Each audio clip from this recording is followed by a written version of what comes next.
મારું નામ નિકિતા માસી છે. મેં ભેટ પહેર્યો એને 16 વર્ષ થયા.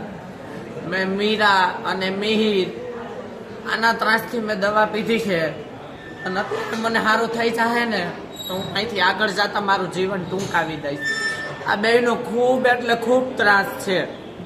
30 જણાએ ભેગી થઈ મને ચુબેલીમાં મારી હતી. હું મારો વિડીયો પણ મોકલું અને તારીખ આપું. એ તારીખે ચુબેલીના તમે કેમેરા ખોલો. મીરા, મિહિર અને કિન્નરોનો બહુ ત્રાસ છે, બહુ એટલે બહુ. મારે બસ મારી એક જ માંગ જોઈ કે હું ઓરિજિનલ કિલ્લર હું મારું કરી ખાવ. મારો જન્મ રાજકોટમાં છે. હું મારું બટકો રોટલો માંગી ખાવ અને કરી ખાવ.